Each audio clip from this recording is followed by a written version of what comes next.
Hello बच्चों, हम लोग पढ़ने चल रहे हैं एंडोक्राइन ग्लैंड्स में ही गोनैड्स के बारे में कि गोनैड्स जो है वो क्या हार्मोन रिलीज करते हैं और एंडोक्राइन नेचर कैसे शो करते हैं। तो आइए हम लोग स्टार्ट करते हैं बच्चों। हम लोगों का जो टॉपिक है वो है गोनैड्स। और गोनैड्स का मतलब होता है सेक्स ऑर्गन्स।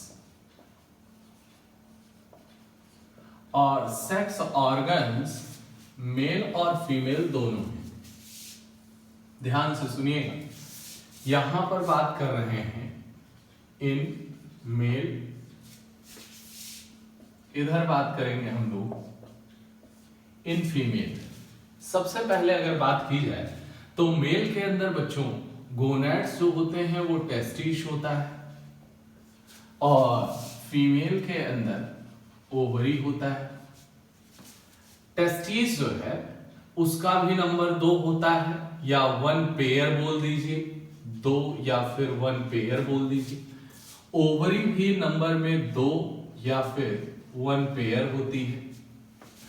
ये टेस्टिस जो है वो आउटसाइड द एब्डोमेन, हमेशा आउटसाइड एब्डोमेन, जबकि ovary inside abdomen. Outside the abdomen तो होता है, लेकिन इन स्क्रोटल सैक, जिस सैक लाइक स्ट्रक्चर में टेस्टिस रखे होते हैं एब्डोमेन के बाहर, उन्हें हम बोलते हैं स्क्रोटल सैक। यहां पर टेस्टिस जो है वही बनाता है गेमिट, इसीलिए हम लोग बोलते हैं प्राइमरी सेक्स ऑर्गन। यहां पर ओवरी बनाता है गेमिट, इसीलिए हम लोग कहते हैं primary sex organs. Primary sex organs का मतलब ये होता है कि जहां पर गेमिट बनता है, फॉर्मेशन ऑफ गेमिट्स जहां पर होता है, they are the primary sex organs. ठीक है, इसका मतलब गेमिट्स का फॉर्मेशन प्राइमरी सेक्स ऑर्गन में ही होगा, मतलब टेस्टिस में होगा, और यहां पर ओवरी में होगा। तो अब यहां पर जो गेमिट बनेगा,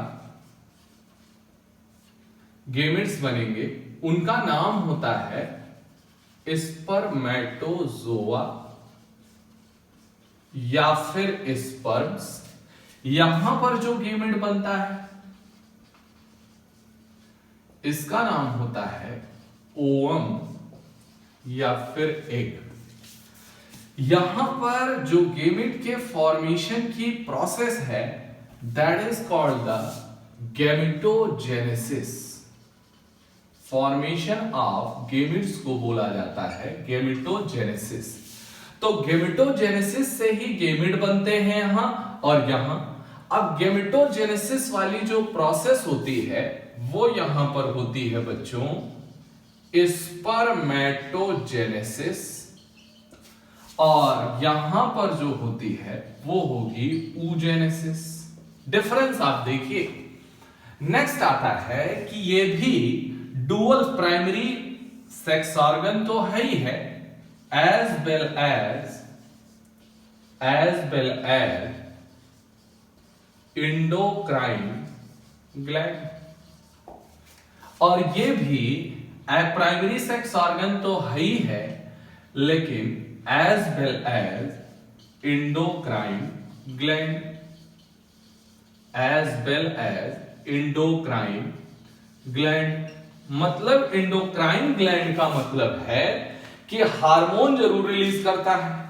अब बात आई कि अगर एंडोक्राइन ग्लैंड है तो हार्मोन रिलीज करेगा, श्योर।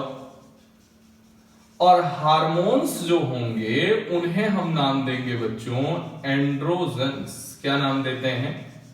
एंड्रोजन्स। याद रखिएगा, मेल सेक्स हार्मोन्स को नाम देते हैं हम लोग यहां पर एंड्रोजन्स। और जो सेक्स ऑर्गन से रिलीज होंगे हार्मोन, उन्हें हम बोलेंगे सेक्स हार्मोन। और सेक्स हार्मोन कौन से होंगे? एंड्रोजन्स। नेक्स्ट अगर यहां की बात करें तो सेम पैटर्न होगा, और यहां पर बात की जाए अगर इंडोक्राइन नेचर की, तो यहां पर भी सेक्स हार्मोन्स रिलीज होंगे। हम कहेंगे सर यहां फीमेल सेक्स हार्मोन और यहां पर मेल सेक्स हार्मोन, बिल्कुल। नेक्स्ट आता है कि अगर एंड्रोजेंस की बात करें तो मेनली कौन होगा, यहां पर टेस्टोस्टेरोन। टेस्टोस्टेरोन मेन जो होता है मेल में वो टेस्टोस्टेरोन होता है। अगर फीमेल सेक्स हार्मोन्स की बात करें तो यहां पर दो हार्मोन्स आते हैं बच्चों। एक तो सबसे इंपॉर्टेंट एस्ट्रोजेंस है और दूसरा आता है प्रोजेस्टेरॉन। एस्ट्रोजेंस और प्रोजेस्टेरॉन्स, तो ये दो आएंगे, एक तो मेल सेक्स हार्मोन और दूसरा फीमेल सेक्स हार्मोन। अब बात ये आई कि आखिरकार टेस्टिस जो है वो बना किस चीज से होता है, तो testis is made up of, यहां पर testis is made up of किससे बना होता है, दो चीजों से। एक तो बना होता है ये सेमिनिफेरस ट्यूब्यूल से, सेमिनिफेरस ट्यूब्यूल से, जो कि इसकी स्ट्रक्चरल यूनिट होती है और फंक्शनल यूनिट होती है। नेक्स्ट बोलते हैं इंटरस्टिशियल, इंटरस्टिशियल या फिर स्ट्रोमल टिश्यू से। तो हमने कहा इसका अगर सिनेरियो अगर आप देखेंगे तो यहां पर ये इस तरीके से ये है स्क्रोटल सैक, और स्क्रोटल सैक में ये है यहां पर दो टेस्टिस, वन पेयर टेस्टिस। अब अगर एक टेस्टिस की अगर सिनेरियो बनाया जाए बच्चों, तो यहां पर एक टेस्टिस की अगर बात करें तो वो कुछ इस तरीके से नजर आता है, और यहां पर प्रेजेंट होती हैं सेमिनिफेरस ट्यूब्यूल्स। और सेमिनिफेरस ट्यूब्यूल्स की अगर बात करें तो कुछ इस तरीके से आप देख पा रहे होंगे, 1 2 और 3, 1 2 और 3, इस तरीके से 1 2 आप देख पा रहे होंगे। यहां पर यही है सेमिनिफेरस ट्यूब्यूल, और इनके बीच की अगर बात करें तो इनके बीच में स्पेस आपको नजर आ रहा है, यहां पर ये भरा होता है इंटरस्टिशियल फ्लूइड, और इंटरस्टिशियल फ्लूइड में सेल्स होती हैं। यहां पर इसे हम लोग बोलते हैं इंटरस्टिशियल फ्लूइड।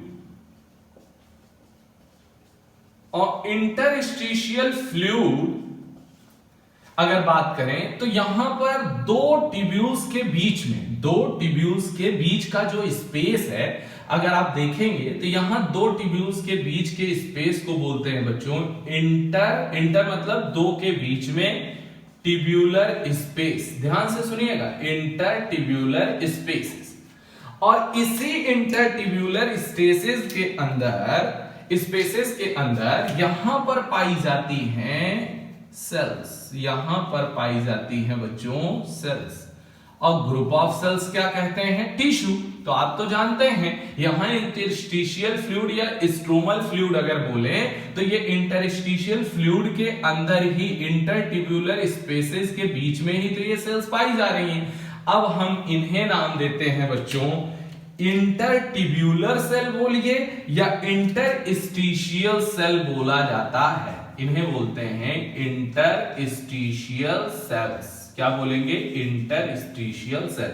ये एक नाम और होता है बच्चों बहुत फेमस है, जिसे हम लोग बोलते हैं लेडिग सेल्स, लेडिग सेल्स। इन्हें दो नाम दिया जाता है, इंटरस्टिशियल सेल या फिर बोलते हैं लेडिग सेल। और यही यहां पर रिलीज करती हैं ग्रुप ऑफ हार्मोन्स, यही रिलीज करती हैं ग्रुप ऑफ सेक्स हार्मोन्स।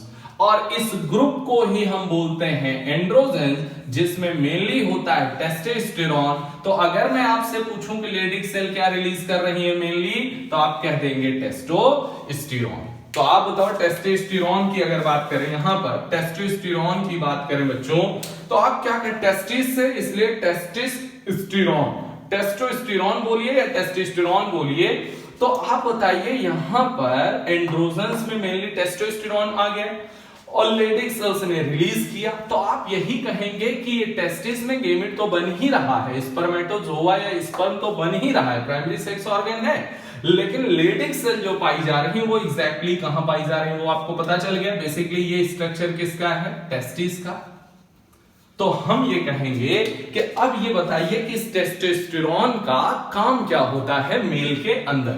तो आइए हम लोग बात करते हैं फंक्शन ऑफ द टेस्टोस्टेरोन। फटाफट देखते जाइए बच्चों।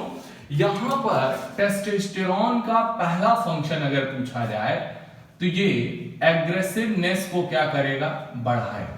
ये काम क्या करता है, एग्रेसिवनेस को बढ़ाता है, मेल के अंदर एग्रेसिवनेस बढ़ाएगा।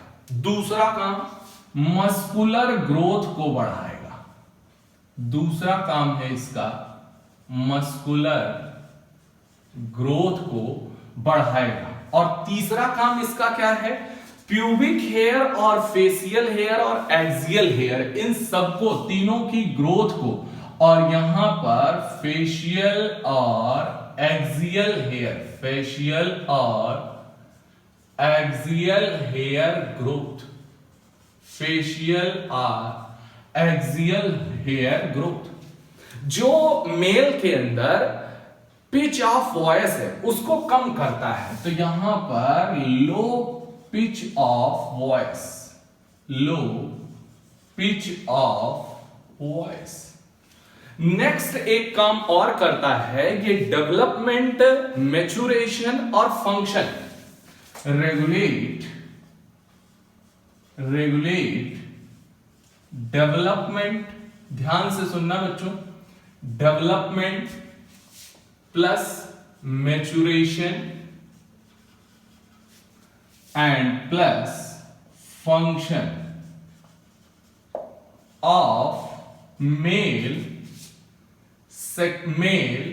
सेकेंडरी या फिर एसेसरी सेक्स ऑर्गन्स।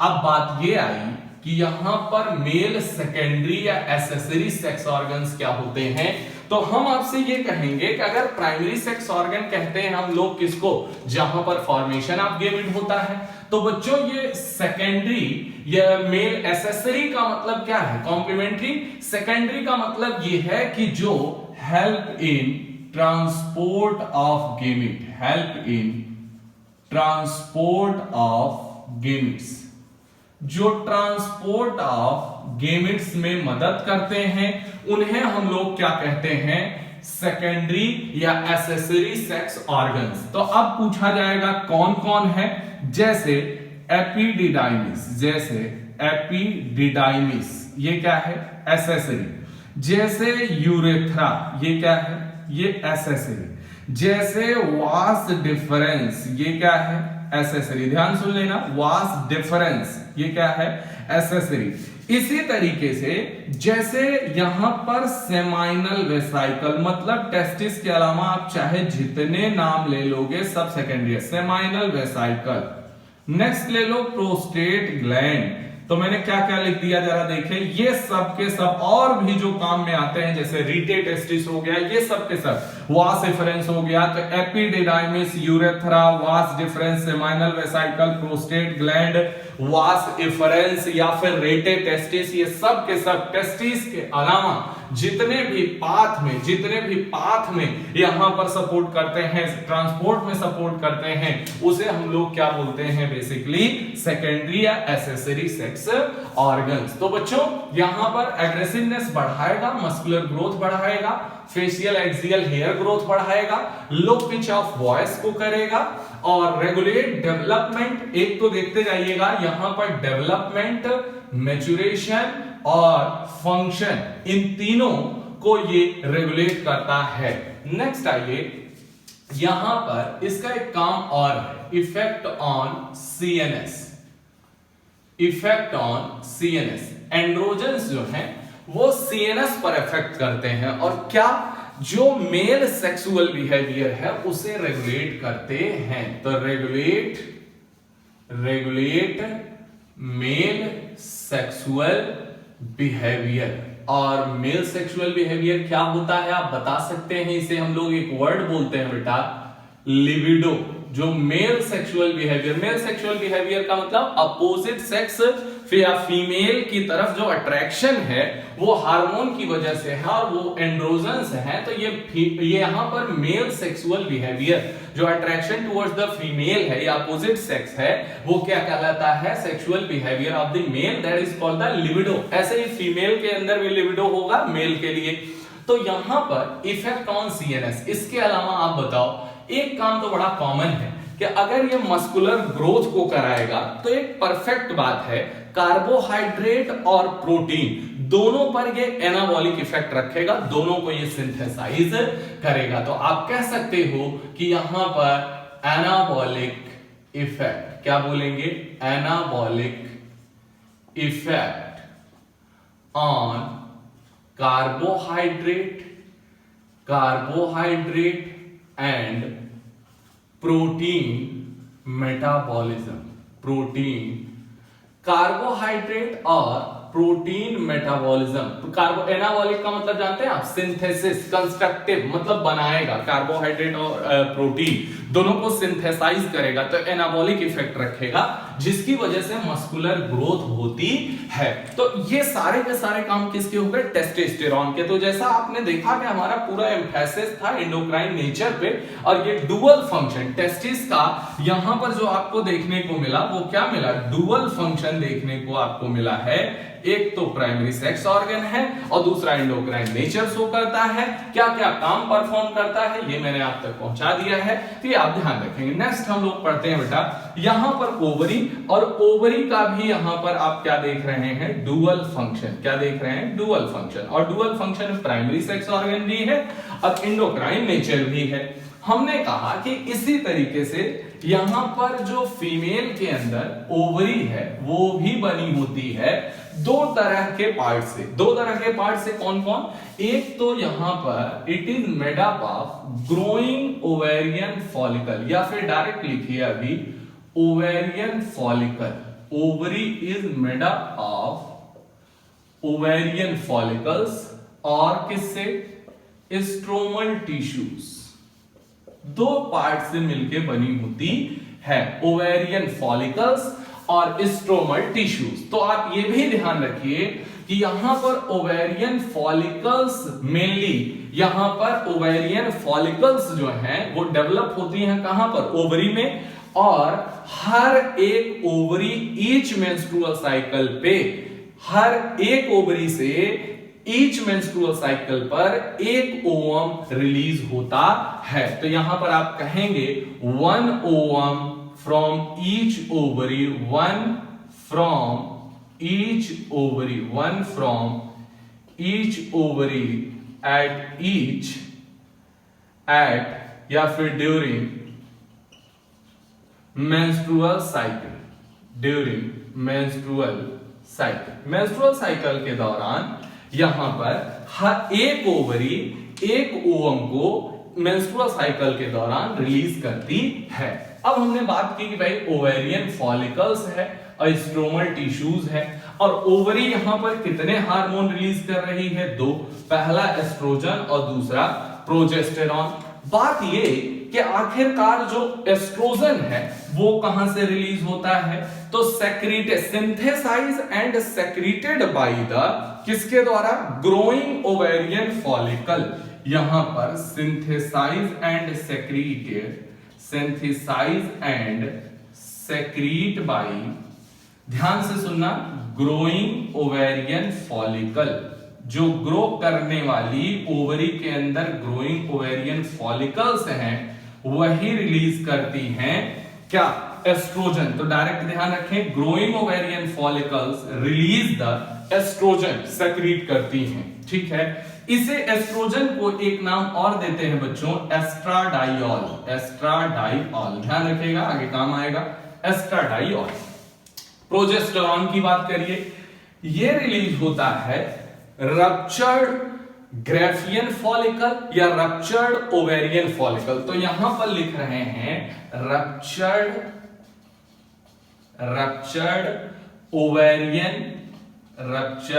ओवेरियन या फिर ग्राफियन फॉलिकल।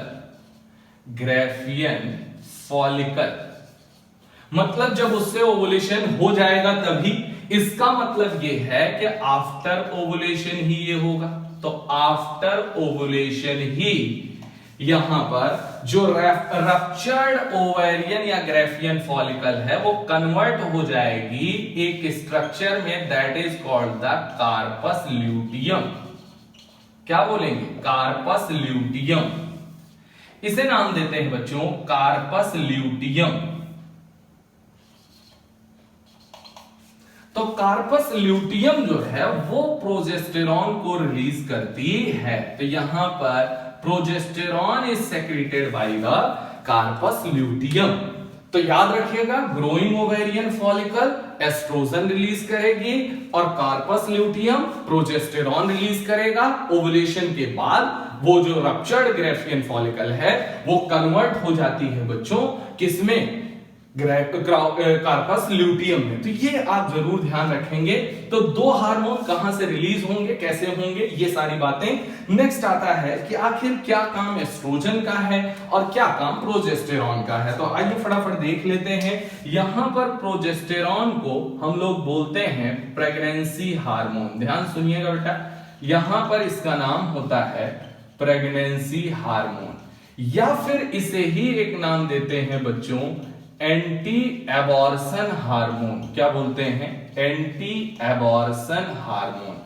मतलब ये कभी भी एबॉर्शन नहीं होने देगा, प्रेगनेंसी को सपोर्ट करेगा। तो यहां पर एंटी एबॉर्शन है मतलब एबॉर्शन नहीं होने देगा, और प्रेगनेंसी हार्मोन है तो अगला काम आप खुद ही बता देंगे, सपोर्ट्स प्रेगनेंसी। क्या करेगा? सपोर्ट्स प्रेगनेंसी, प्रेगनेंसी को सपोर्ट करता है। अगला काम also act on memory gland, लेकिन उसमें मेमोरी ग्लैंड में जो milk storing sac like structure है उन्हें एल्वियोलाई कहते हैं, उसे एल्वियोलर ग्रोथ को कराता है। तो यहां पर ये क्या करेगा? Increase alveolar growth, alveoli growth in memory gland, in memory gland. Memory gland में एल्वियोलाई की ग्रोथ को कराता है। और एल्वियोलाई एग्जैक्टली होता क्या है? Sac like milk storing structure. और साथ में यहां पर ये मेमोरी ग्लैंड पे भी काम करेगा। और प्रोजेस्टेरॉन जो है वो बेसिकली मिल्क सेक्रीशन में भी मदद करता है। तो यहां पर एक काम इसका और होता है मिल्क का सेक्रीशन। बच्चों ध्यान रखिएगा, मिल्क इजेक्शन का काम ये है ऑक्सीटोसिन का। इसीलिए इजेक्शन मतलब कि यहां पर ये मिल्क सेक्रीट करना, मतलब फाइनली स्टोर करके उसे पहुंचाना अप टू द, और जब चाइल्ड बर्थ के बाद मतलब पार्चुरेशन के बाद जो मिल्क इजेक्शन होता है by the sucking reflex of the baby, newborn baby, वो होता है, वो किसकी वजह से होता है? हमेशा और हमेशा किसकी वजह से? ऑक्सीटोसिन। तो बच्चों ध्यान रखिएगा आप एक चीज कि जो मिल्क का फॉर्मेशन वो कराता है प्रोलैक्टिन, और जो मिल्क का है सेक्रीशन मतलब अंदर मिल्क का सेक्रीशन वो कराता है प्रोजेस्टेरॉन, और जो है मिल्क का इजेक्शन वो कराता है ऑक्सीटोसिन। बहुत इंपॉर्टेंट पॉइंट बनता है ऑक्सीटोसिन। तो याद रखिएगा ये तीनों पॉइंट। अब बात करते हैं बच्चों एस्ट्रोजन की, कि आखिरकार एस्ट्रोजन के क्या क्या काम होते हैं। तो पहला काम है यहां पर वाइड रेंज फंक्शन होते हैं, इसके वाइड रेंज फंक्शन होता है। और वाइड रेंज फंक्शंस में growth and regulate the growth and activities of female secondary sex organ. तो यहां पर regulate growth and activities of female secondary या एसेसरी सेक्स ऑर्गन्स। लाइक इसमें कौन आ जाएगा, यूटेरस आ जाएगा, वेजाइना आ जाएगा, जो कोई भी ट्रांसपोर्ट में हेल्प करता है, सर्विक्स आ जाएगा, ये सब के सब कहां आ जाएंगे बेटा, सेकेंडरी फीमेल सेक्स ऑर्गन में। तो इनकी एक्टिविटी। अच्छा, दूसरी बात, ग्रोथ ऑफ या मेमोरी ग्लैंड डेवलपमेंट, ये क्या कराएगा, memory gland development, memory gland development कराएगा। लेकिन आप तो देख चुके हैं कि जो एल्वियोलर ग्रोथ है वो कराता है प्रोजेस्टेरॉन। तो बेसिकली इसका काम होता है डक्ट्यूलर ग्रोथ, जो डक्ट्स बनती हैं डक्ट्यूलर ग्रोथ कराता है। तो डक्ट्यूलर ग्रोथ कौन कराएगा, एस्ट्रोजन। एल्वियोलर ग्रोथ कौन कराएगा, प्रोजेस्टेरॉन। दोनों मिलके मेमोरी ग्लैंड को डेवलप करते हैं, फिर उसमें मिल्क बनाता है प्रोलैक्टिन, और इजेक्ट कराता है कौन, सेक्रीट कराता है प्रोजेस्टेरॉन, इजेक्ट कराता है कौन, ऑक्सीटोसिन। तो आप देखो मेमोरी ग्लैंड के ऊपर एस्ट्रोजन भी काम कर रहा है और प्रोजेस्टेरॉन भी काम कर रहा है, प्रोलैक्टिन भी काम कर रहा है और ऑक्सीटोसिन भी काम कर रहा है। तो इस बात को बहुत गौर से सुन लीजिएगा कि मेमोरी ग्लैंड के डक्ट्यूलर ग्रोथ को कराएगा कौन, एस्ट्रोजन। एल्वियोलर ग्रोथ को कौन कराएगा, वहां पर progesterone. Milk formation prolactin, milk secretion progesterone, milk ejection oxytocin. इतने हार्मोन काम करते हैं बेटा। नेक्स्ट अगर बात की जाए तो यहां पर appearance of female secondary sexual character, यहां पर high pitch of voice, high pitch of voice, high pitch voice. तो हाई पिच वॉइस का मतलब क्या है, यहां आप कह सकते हैं कि appearance of secondary female sex characters या सेक्सुअल कैरेक्टर्स। और यहां पर फीमेल सेक्सुअल बिहेवियर को भी रेगुलेट कौन करेगा, एस्ट्रोजन। तो आप बताओ, regulate female sexual behaviour, regulate female sexual behaviour. और इसी को आपने वहां पर क्या कहा था, लिबिडो।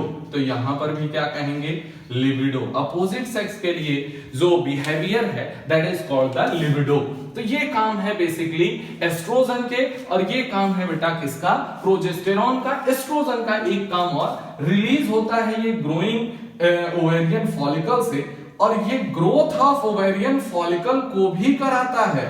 तो यहां पर इसका एक काम होता है growth of ovarian follicle, ovarian follicle की ग्रोथ को भी कराता है। तो ये है endocrine nature of the gonads या सेक्स ऑर्गन्स। तो बेसिकली बच्चों आपको इतनी बातें एनसीईआरटी के लिए ध्यान रखनी है। ह्यूमन बॉडी के अंदर कौन कौन से ऑर्गन हैं जिनके अंदर पूरा ऑर्गन तो इंडोक्राइन नेचर नहीं शो करता, लेकिन उनके कुछ टिश्यूज जो है वो इंडोक्राइन नेचर शो करते हैं। जो इंडोक्राइन ग्लैंड तो नहीं है, लेकिन उनका इंडोक्राइन टिश्यू जो है वो नेचर शो करता है और वो हार्मोन रिलीज करता है। तो यहां पर हम देखने जा रहे हैं बेटा non endocrine tissues, non endocrine tissues with Indo tissues की जगह आप क्या कह सकते हैं, organ, organs with endocrine nature. और अगर इंडोक्राइन नेचर है तो जाहिर सी बात है हार्मोन्स रिलीज होंगे, लेकिन पूरे ऑर्गन से नहीं होगा, बस उसका कुछ पार्ट ही होगा, कुछ सब पार्ट ही होगा जो हार्मोन रिलीज करेगा। एग्जाम्पल के तौर पे अगर बात की जाए तो यहां पर वो ऑर्गन्स कौन कौन से हैं। सबसे पहले जिसके बारे में आपको जानकारी है बच्चों वो है पहला किडनी, और दूसरे नंबर पे बखूबी आप पढ़ चुके हैं यहां पर हार्ट, और तीसरे नंबर पे एक आएगा जीआईटी। आइए एक एक करके बात करते हैं कि ये तीन के तीनों इंडोक्राइन ग्लैंड तो नहीं, इन तीनों के बारे में अगर पूछा जाए तो क्या ये इंडोक्राइन ग्लैंड है क्या, नहीं, ये इंडोक्राइन ग्लैंड्स नहीं, लेकिन ये इंडोक्राइन नेचर शो करते हैं और हार्मोन्स रिलीज करते हैं। तो आपको ये बातें पता भी होंगी, पहले हम लोग पढ़ चुके हैं। एक्सक्रीटरी सिस्टम में हम लोगों ने देखा है कि किडनी के अंदर यहां पर पाई जाती हैं जेजी सेल, जिन्हें हम लोग जक्स्टा ग्लोमेरुलर सेल कहते हैं। और जेजी सेल्स जो हैं यहां पर पेप्टाइड हार्मोन रिलीज करती हैं, पेप्टाइड हार्मोन रिलीज करती हैं, जिसमें दो हार्मोन आते हैं बेटा, बहुत गौर से देखिएगा। एक तो बड़ा कॉमन सा है रेनिन, लेकिन यहां सिंगल एन आना जरूरी है, डबल एन नहीं आ सकता है। वो हो जाएगा आपका, ये हार्मोन है वो एंजाइम हो जाएगा। इसी वजह से यहां पर एक और आपने पढ़ा हुआ है, अगर आप रिकॉल करेंगे तो इरिथ्रोपोइटिन। तो नाम से पता है इरिथ्रो का मतलब आरबीसी, तो यहां पर ये आरबीसी के प्रोडक्शन को बढ़ाने के लिए होता है। और यहां रेनिन का काम क्या होता है, मेंटेन जीएफआर। बहुत अच्छे से सुन लीजिएगा, ये बार बार पूछा जाता है, ग्लोमेरुलर फिल्ट्रेशन रेट।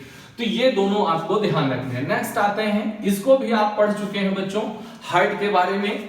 अगर बात करें हार्ट की, wall of atria, wall of atria मतलब एट्रिया की या ऑरिकल की जो वॉल है वो रिलीज करती है एट्रियल नाइट्रियूरेटिक फैक्टर, फुल फॉर्म भी याद रखिएगा, एट्रियल नाइट्रियूरेटिक फैक्टर। और इसका शॉर्ट में हम बोलते हैं ANF। और ANF जो है that is the vasodilator, vasodilator. और वेसोडाइलेटर का मतलब ये हमेशा decrease the blood pressure, vasodilator है तो ब्लड प्रेशर को हमेशा कम करेगा। तो मेरा एक सवाल है, ये आएगा कब? ANF तब आता है यहां पर व्हेन, जब ब्लड प्रेशर इंक्रीजेज, तब आता है। और जब आएगा तो ये क्या कर देगा, वेसोडाइलेशन, और जिसकी वजह से ब्लड प्रेशर कम हो जाता है। तो ये आप ध्यान रखिएगा, इसको हम लोगों ने डिटेल पढ़ा है कि रास के बाद आता है, रास को रोकता है, चेक करता है, जीएफआर को बढ़ने से नॉर्मल करता है, ब्लड प्रेशर को घटाता है। तो ये सारी बातें आपने देख ली है। नेक्स्ट आइए बेटा, यहां पर gastro, GI for intestinal, gastro intestinal tract. तो ट्रैक्ट का मतलब क्या है कि यहां पर एक हॉलो पोर्शन होगा, जिसकी बात कर रहे हैं हम लोग एलिमेंट्री कैनाल की, जिसका एक पार्ट इंटेस्टाइन है तो इंटेस्टाइनल, स्टोमक है तो गैस्ट्रो। इसलिए ध्यान रखिए, यहां पर बात करें अगर कि GIT जो है वो क्या क्या हार्मोन्स रिलीज करता है, तो यहां पर बेसिकली सबसे पहला जो हार्मोन आएगा वो आएगा गैस्ट्रिन। नेक्स्ट एक हार्मोन आता है GIP, और GIP को हम लोग बोलते हैं gastric inhibitory peptide, gastric inhibitory peptide. तो नाम से ही पता है पेप्टाइड हार्मोन है और नाम है गैस्ट्रिन, यहां पर भी GIP, gastric inhibitory peptide. Next आता है बेटा, GIT रिलीज करता है यहां पर सेक्रेटिन। बहुत अच्छे से याद रखिएगा, पूछा गया है सवाल, सेक्रेटिन। और नेक्स्ट आता है एक CCK, नाम है कोलेसिस्टोकाइनिन, कोलेसिस्टोकाइनिन। आइए बात करते हैं कि किसका क्या काम है। तो सबसे पहले अगर बात की जाए तो यहां पर गैस्ट्रिन की बात है, और गैस्ट्रिन जो है increase HCl, increase HCl, increase pepsinogen, increase HCl and increase pepsinogen from gastric gland. कहां से? From gastric gland. याद रखिएगा, गैस्ट्रिन है तो नाम से याद रखिए, गैस्ट्रिक ग्लैंड से ये HCl को बढ़ाएगा और पेप्सिनोजेन को बढ़ाएगा। नेक्स्ट आते हैं GIP पे, एक छोटा सा काम, ये इनहिबिट्स, ये क्या करेगा, inhibits gastric secretion, inhibits gastric secretions and mortality. जो मोटेलिटी है और गैस्ट्रिक सेक्रीशन है उसको ये इनहिबिट करता है, ये क्या करेगा, रोकेगा। नेक्स्ट आइए सेक्रेटिन। तो बच्चों ये act on exocrine part of pancreas, exocrine part of pancreas. और आपने इसी चैप्टर में पढ़ा है कि जो एक्सोक्राइन पार्ट है वो रिलीज करता है पैंक्रियाटिक जूस, जिसे बोलते हैं पीजे। क्या बोलेंगे, पीजे।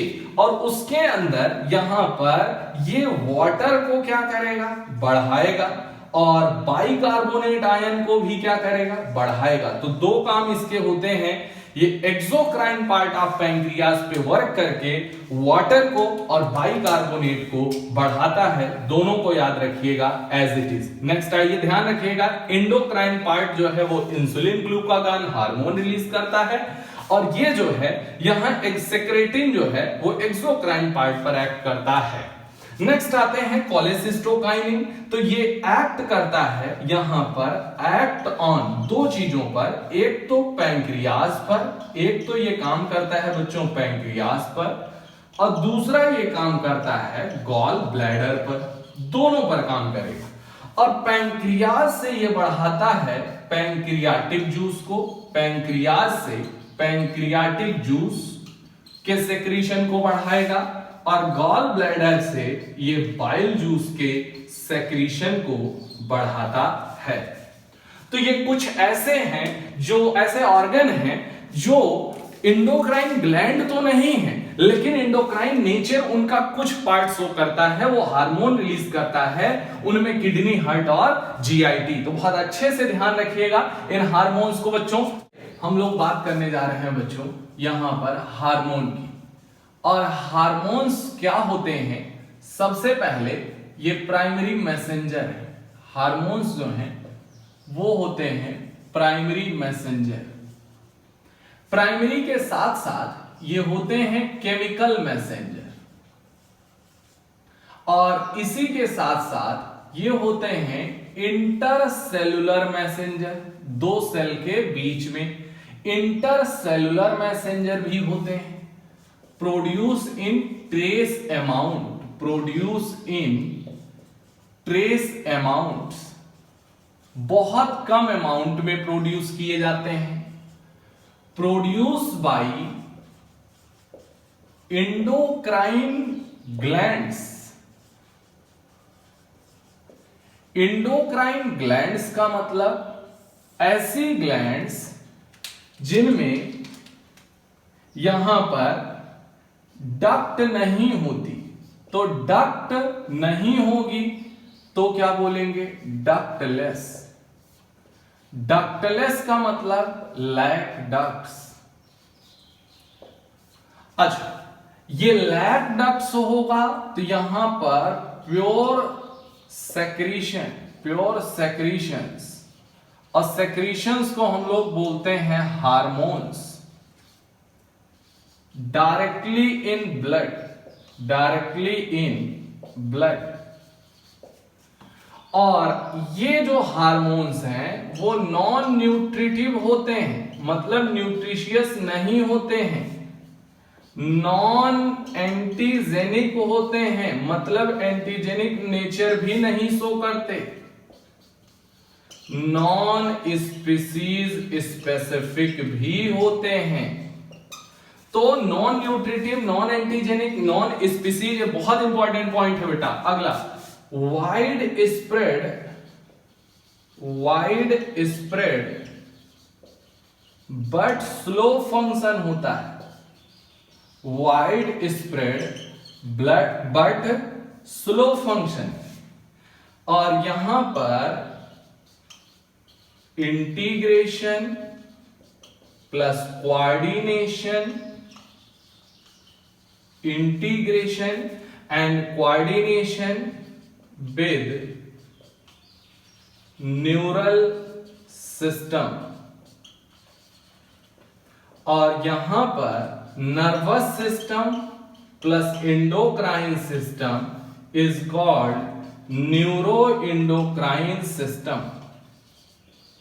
और neuro endocrine system jointly work या jointly coordinate and integrate, jointly coordinate and integrate। दूसरी बात, हार्मोन नॉन स्टोरेबल होते हैं एक्सेप्ट थायरॉक्सिन, नॉन स्टोरेबल होते हैं, तो कभी भी ये स्टोर नहीं हो सकते। तो ये बात हो गई किसके बारे में, हार्मोन्स के बारे में। और कुछ इनवर्टिब्रेट्स के अंदर सिंपल एंडोक्राइन सिस्टम, वर्टिब्रेट में एडवांस और अच्छा कोऑर्डिनेशन, और जो सिंपल है उसमें कम हार्मोन है, जो एडवांस है वर्टिब्रेट में उसमें ज्यादा से ज्यादा हार्मोन होते हैं, जैसा कि आप सबने पढ़ा ही है।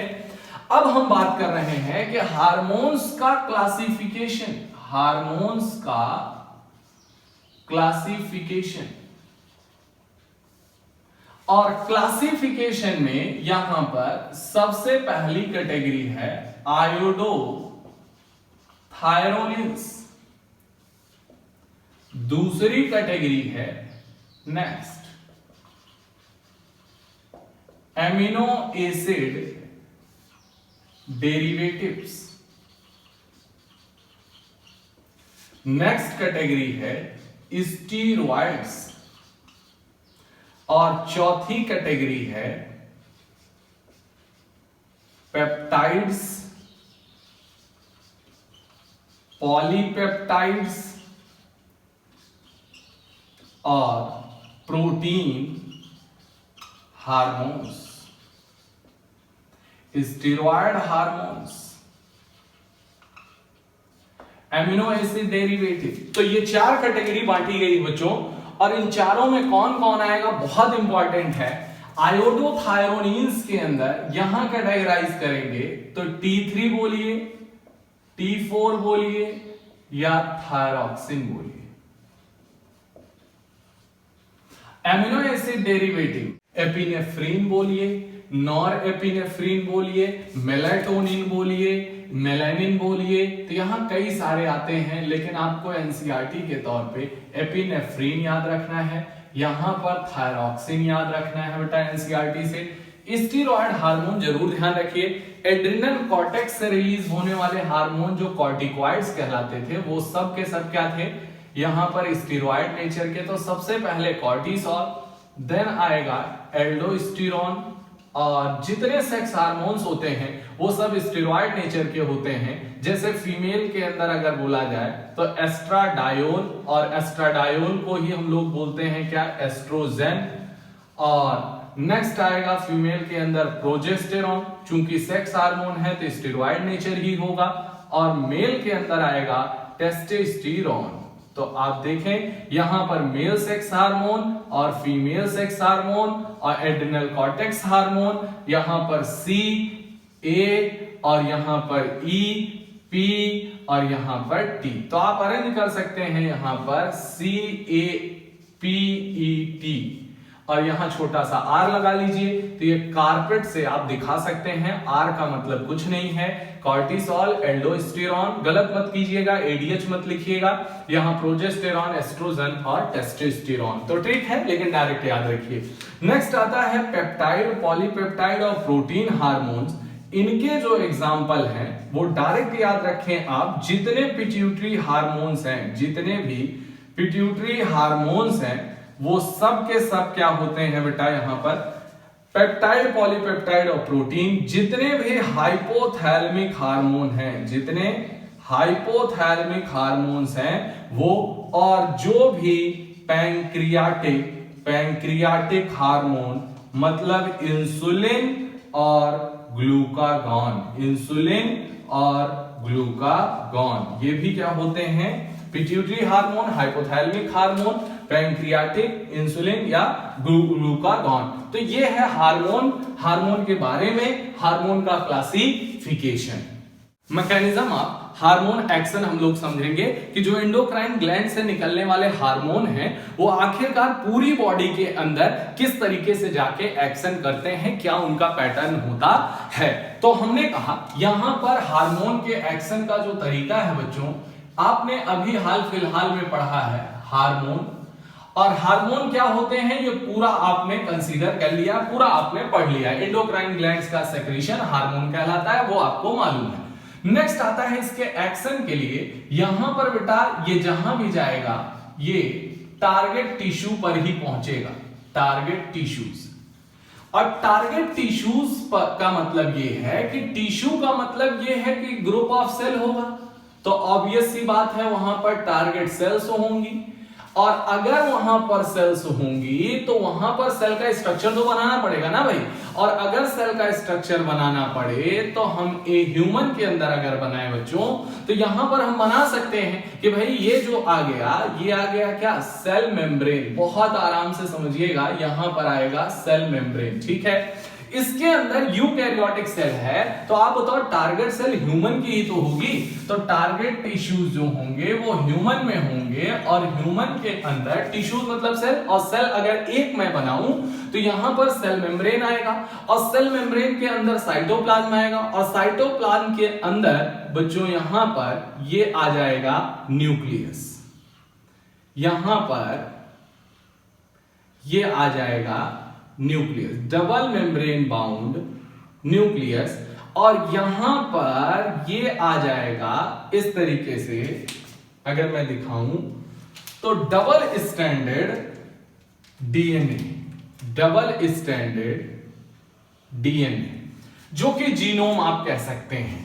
यहां पर जो भी जीनोम है मतलब हैप्लॉइड सेट को ही जीनोम कहते हैं, जेनेटिक मटेरियल आप बोल दीजिए। तो यहां पर अगर मैं बोलूं तो ये कह सकता हूं कि ये न्यूक्लियस है, और न्यूक्लियस के अंदर ये जो है वो है जीनोम। जीनोम का मतलब है डीएनए या जेनेटिक मटेरियल। अच्छा, जीनोम का ही जब यहां पर जीनोम का ही या डीएनए का ही जब यहां पर ट्रांसक्रिप्शन और ट्रांसलेशन होगा तभी क्या बनेगा, यहां पर जब होता है क्या ट्रांसक्रिप्शन तो क्या बनता है यहां mRNA। और जैसे ही यहां ट्रांसक्रिप्शन के बाद इसका होता है ट्रांसलेशन, इसे बनती है प्रोटीन्स, और वही प्रोटीन आगे टिश्यू का ग्रोथ और डिफरेंशिएशन कराती है, मतलब फिजियोलॉजिकल रिस्पांस देती है। कोई भी चीज को रेगुलेट करती है मतलब फिजियोलॉजिकल रिस्पॉन्सेज करती है, और फिजियोलॉजिकल रिस्पॉन्सेज में टिश्यू ग्रोथ और डिफरेंशिएशन भी हो सकता है, tissue growth and differentiation. Okay, तो हमने कहा कि भाई टारगेट सेल हमने बना दी, बिल्कुल, यहां न्यूक्लियस बना दिया, ठीक है।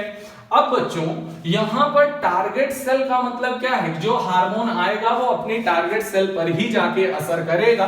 तो हमने कहा टारगेट सेल के यहां पर प्रेजेंट होते हैं रिसेप्टर्स, यहां पर स्पेसिफिक प्रोटीन्स क्या प्रेजेंट होती हैं, स्पेसिफिक प्रोटीन्स,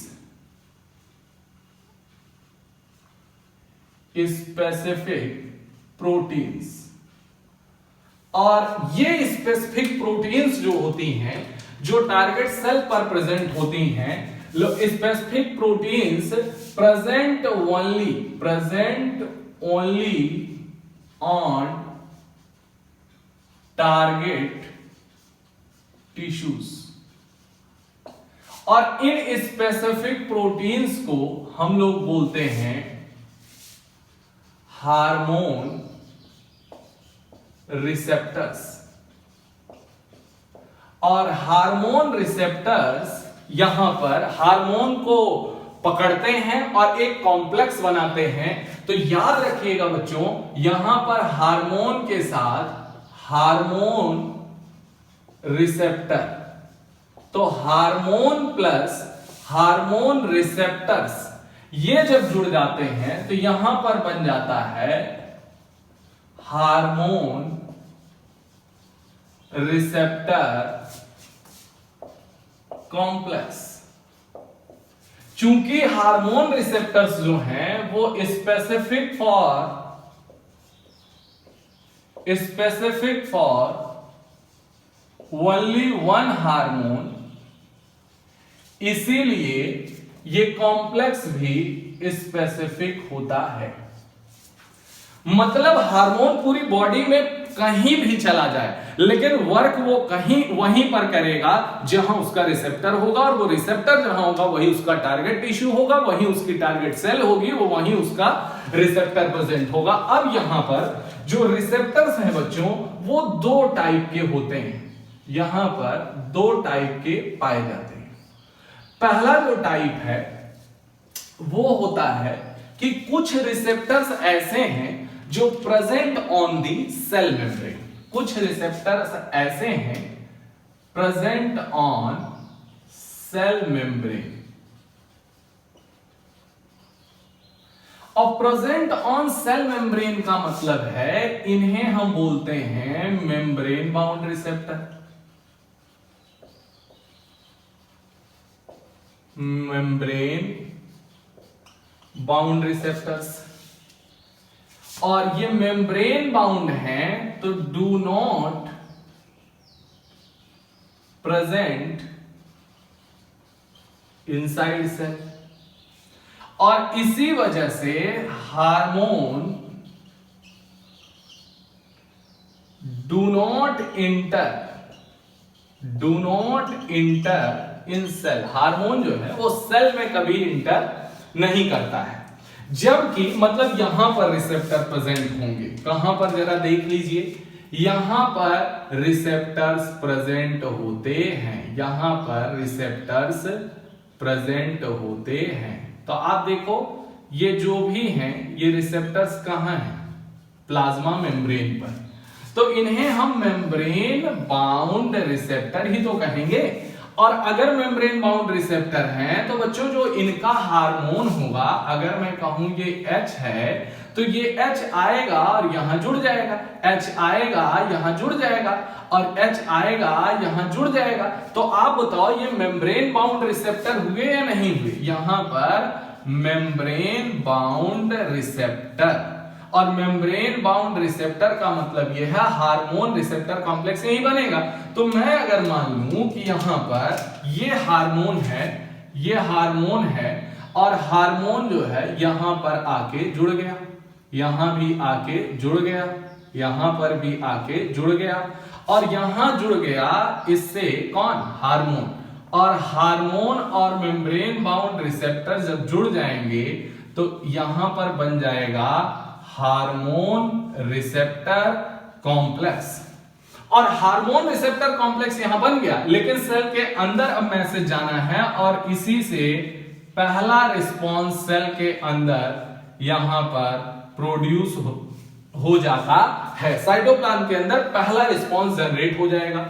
जब पहला रिस्पॉन्स जनरेट होगा तो अब ये अंदर तो हार्मोन आ नहीं पाया, तो इसके लिए ये अपना दूत भेजता है, अपना मैसेंजर क्रिएट करता है। तो यहां पर जनरेशन ऑफ सेकेंडरी मैसेंजर, यहां पर जनरेशन ऑफ सेकेंडरी मैसेंजर, गौर से देखते रहिएगा ताकि आपको चीजें समझ में। सेकेंडरी मैसेंजर मतलब मैसेज को अंदर पहुंचाना है लेकिन ये खुद अंदर नहीं जा पा रहा है, तो आप कहेंगे सर ये किसी दूसरे को सेकेंडरी मैसेंजर के थ्रू, बोले सर वो कौन कौन हो सकता है, IP3, कैल्शियम +2 और साइक्लिक AMP, ये तीन जरूर याद रखिएगा बेटा। यहां पर ये तीन है सेकेंडरी मैसेंजर। I फॉर होता है इनोसिटॉल, इनोसिटॉल, और इसे हम बोलते हैं ट्राइफॉस्फेट। कैल्शियम आपको पता ही है, यहां साइक्लिक AMP को CAMP भी लिख देते हैं। तो ये तीनों जरूर याद रखिएगा। रिस्पॉन्स फर्स्ट आया और जनरेशन ऑफ सेकेंडरी मैसेंजर हुआ, और ये तभी होगा जब मेम्ब्रेन बाउंड रिसेप्टर होगा। और जैसे ही जनरेशन हुआ अब आएगा बायोकेमिकल रिस्पॉन्स। क्या आएगा, बायोकेमिकल रिस्पॉन्स।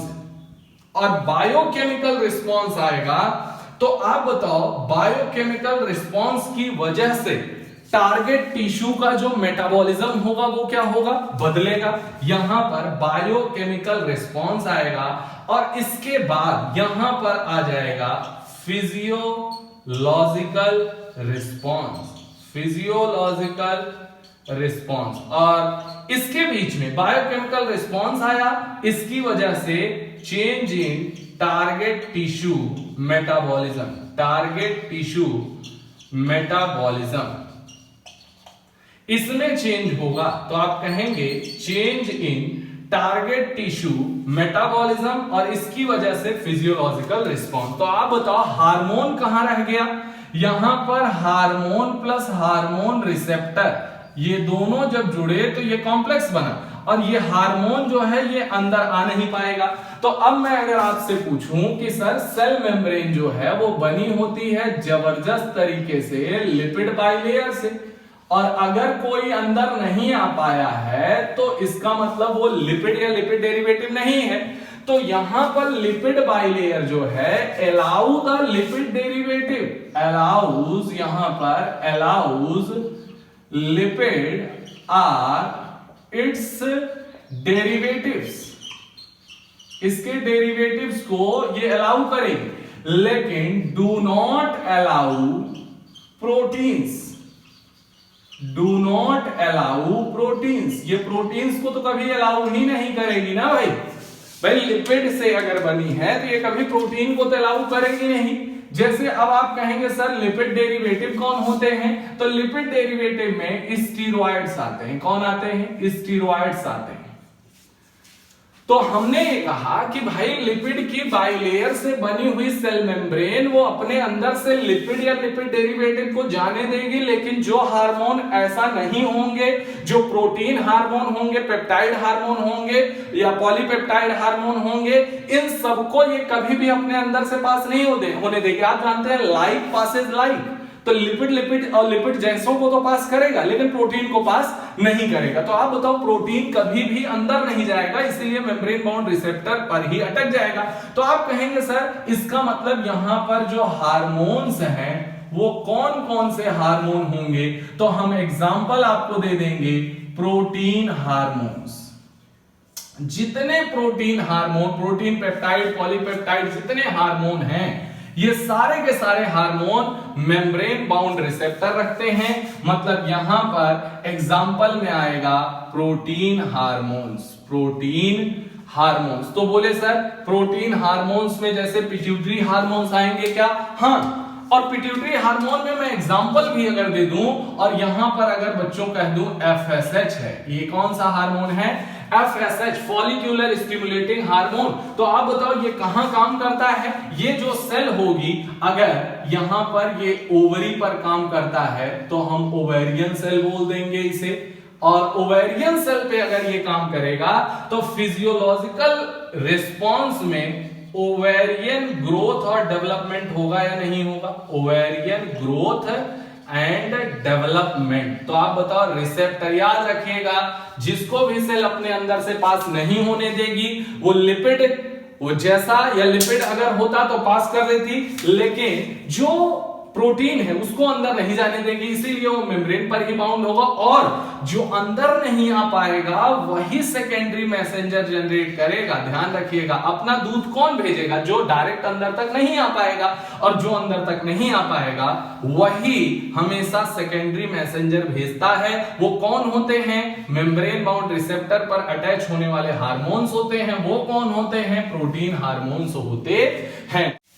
तो सर जो लिपिड में अलाउ कर दिए जाते हैं वो कौन होते हैं? तो आंसर है बेटा जितने स्टीरॉयड हार्मोन हैं और एक्सेप्शनली थायरॉक्सिन, ये दोनों अलाउ कर दिए जाते हैं। तो अब आप कहेंगे दूसरा रिसेप्टर कहां पर होगा?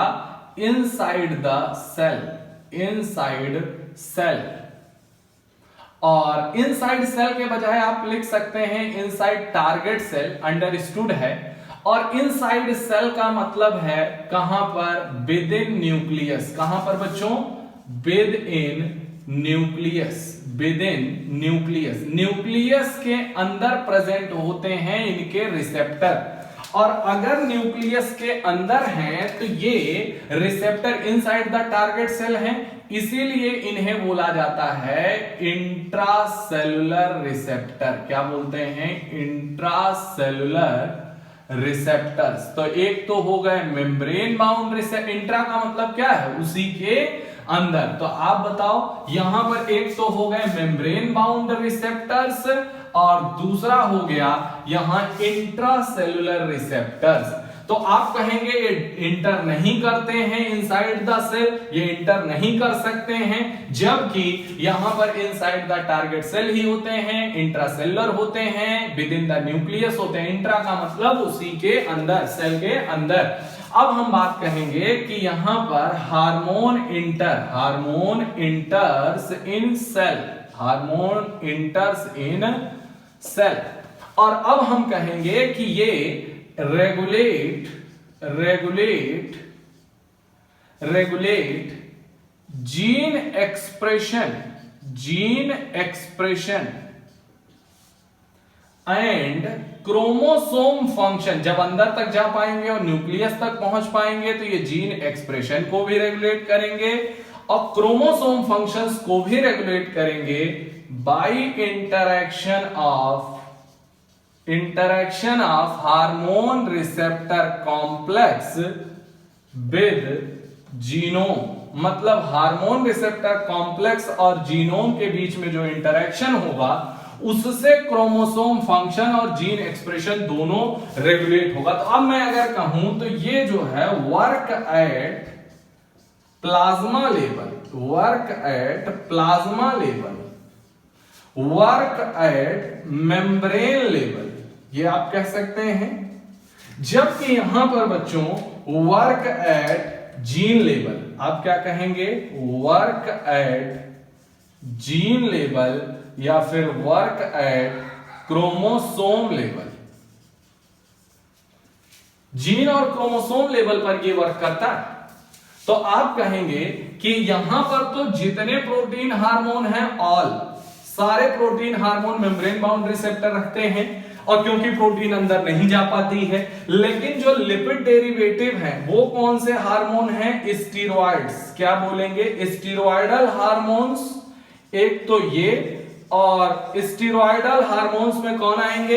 एक तो आपको मैंने बताया था कॉर्टिकॉइड्स, मतलब यहां पर कॉर्टिसोल, दूसरा aldosterone, next progesterone, oestrogen, testosterone, ये सब के सब जो हैं स्टीरॉयडल हार्मोन्स हैं। और दूसरा यहां पर बच्चों ये एक और आएगा थायरॉक्सिन। कौन आएगा? थायरॉक्सिन। तो बहुत इंपॉर्टेंट है, ये जरूर याद रखिएगा, यहां पर थायरॉक्सिन। तो अब आप कहेंगे कि दोनों में अंतर क्या है? तो हम कहेंगे केवल इतना कि इसका रिसेप्टर यहां था, अब मैं बनाता हूं यहां पर एक रिसेप्टर, और वो कुछ इस तरीके से मैंने बना दिया है, जानबूझ के देखिएगा। यहां पर रिसेप्टर है और ये साइट है, और इसकी जगह पे अब हार्मोन आया और हार्मोन आके यहां पर अटैच हो गया। अगर आपको दिख रहा हो तो ये आ गया हार्मोन। तो आप बताओ बच्चों, ये ग्रीन कलर से मैंने क्या दिखाया है? हार्मोन। ये क्या दिखाया है? हार्मोन का रिसेप्टर। और हार्मोन रिसेप्टर ये दोनों मिलके बना रहे हैं हार्मोन रिसेप्टर कॉम्प्लेक्स। और ये हार्मोन रिसेप्टर कॉम्प्लेक्स जो है ये किससे इंटरैक्ट कर रहा है? डायरेक्ट जीनोम से। इससे क्या हो रहा है? इंटरैक्शन। और इंटरैक्शन की वजह से डायरेक्ट यहां पर, अगर मैं कहूं यहां पर ये mRNA है, थोड़ी देर के लिए अगर मैं कह दूं कि यहां पर ये जो कंडीशन, यहां पर इस डीएनए का ट्रांसक्रिप्शन हुआ और इतना बन गया क्या? mRNA। तो आप बताओ mRNA को रेगुलेट किया और mRNA से ट्रांसलेशन तो प्रोटीन बन गया, और प्रोटीन से फिजियोलॉजिकल रिस्पॉन्सेज आ गए और टिश्यू ग्रोथ और डिफरेंशिएशन हो जाता है। अब आप कहेंगे सर यहां पर जो हार्मोन होगा वो कौन हो सकता है?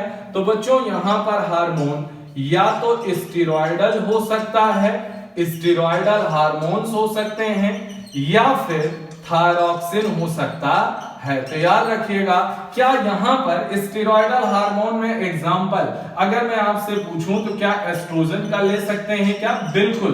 अगर आप एस्ट्रोजन, यहां पर अगर आप एस्ट्रोजन का एग्जांपल लेंगे तो oestrogen within the nucleus जाके अपने रिसेप्टर से जुड़ेगा और यहां पर जीनोम के साथ यहां पर जीनोम को इंपैक्ट डालेगा और जीनोम को इंपैक्ट डाल के यहां पर ट्रांसक्रिप्शन और ट्रांसलेशन लेवल पे मतलब डीएनए के उस टुकड़े को रेगुलेट करेगा, मतलब यहां जीन एक्सप्रेशन और क्रोमोसोम एक्सप्रेशन को फंक्शन को रेगुलेट करेगा। इससे ये सेलुलर मेटाबॉलिज्म या ग्रोथ को कराता है। तो आप कहेंगे सर यहां पर अगर एस्ट्रोजन है तो ये ओवरी से निकलेगा, ग्रोइंग ओवेरियन फॉलिकल से और काम करता है यूटेरस के ऊपर, तो टिश्यू ग्रोथ और यहां पर डिफरेंशिएशन ऑफ यूटेरस, किसका? यूटेरस का टिश्यू ग्रोथ और डिफरेंशिएशन हो जाएगा।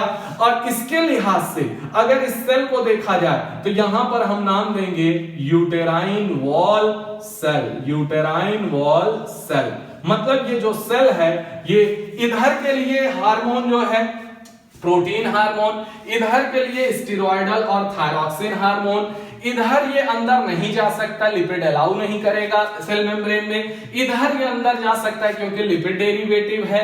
यहां पर जनरेशन ऑफ सेकेंडरी मैसेंजर होगा, लेकिन यहां पर इंट्रासेलुलर रिसेप्टर जो हैं ये कभी भी सेकेंडरी मैसेंजर को जनरेट नहीं करते हैं। कोई भी जनरेशन सेकेंड, ध्यान रखिएगा इधर सेकेंडरी मैसेंजर का जनरेशन नहीं होगा, ये प्लाज्मा लेवल पे वर्क करेगा और वो हमेशा जीन लेवल पे वर्क करेगा, वो हमेशा जीन एक्सप्रेशन और क्रोमोसोम फंक्शन के थ्रू मेटाबॉलिज्म को रेगुलेट करेगा। और ये अच्छा जो कुमुलेटिव इफेक्ट, एक साथ का इफेक्ट है, वही फिजियोलॉजिकल रिस्पांस और डेवलपमेंटल इफेक्ट्स को क्रिएट करता है, आगे बढ़ाता है, रेगुलेट करता है। तो आप बताओ मेम्ब्रेन बाउंड रिसेप्टर और इंट्रासेलुलर रिसेप्टर, दो टाइप के रिसेप्टर, उनका स्पेसिफिक नेचर, उनके बनने वाले कॉम्प्लेक्स और किस तरीके से वो वर्क करते हैं, हमेशा के लिए आपको ध्यान रहे। इसके लिए आपको मैंने डायग्राम के थ्रू मैंने एक ही डायग्राम में चीजें बता दी हैं। याद मत रखिए कि कौन से रिसेप्टर कहां होते हैं, जो भी हार्मोन अंदर जा सकता है उसे सेल मेम्ब्रेन पार करना पड़ेगा, लिपिड बाइलेयर को क्रॉस करना पड़ेगा। लिपिड हमेशा लिपिड जैसों को ही जाने देगा, प्रोटीन को जाने नहीं देगा, तो प्रोटीन हार्मोन हमेशा मेम्ब्रेन पर ही रह जाएंगे, तो उनके रिसेप्टर मेम्ब्रेन पर ही रखने पड़ते हैं। तो इसीलिए मेम्ब्रेन बाउंड रिसेप्टर पर हमेशा प्रोटीन आता है, जबकि अंदर तक कौन जा सकता है? लिपिड डेरिवेटिव स्टेरॉयडल हार्मोन, और सबसे इंपॉर्टेंट अगर है तो वो कौन है बच्चों? थायरॉक्सिन। तो ये दोनों चीजें आप ध्यान रखिए, that is the mechanism of hormone action. और दूसरी बात कि अपने बॉडी के अंदर, ह्यूमन बॉडी के अंदर बहुत सारे ऐसे नॉन इंडोक्राइन टिश्यूज हैं जो हार्मोन को सेक्रेट करते हैं, जिन्हें हम ग्रोथ फैक्टर कहते हैं। एनसीईआरटी की लाइन है, उन्हें हम ग्रोथ फैक्टर कहते हैं, जो नॉर्मल ग्रोथ और मेटाबॉलिज्म के लिए इसेंशियल होते हैं। मैकेनिज्म ऑफ हार्मोन एक्शन से बहुत बार सवाल आ चुका है, तो इसलिए बहुत गौर से ध्यान से इसको पढ़ के जाइएगा बच्चों। ये रहा आपका पूरा endocrine system. Okay, God bless you, thank you.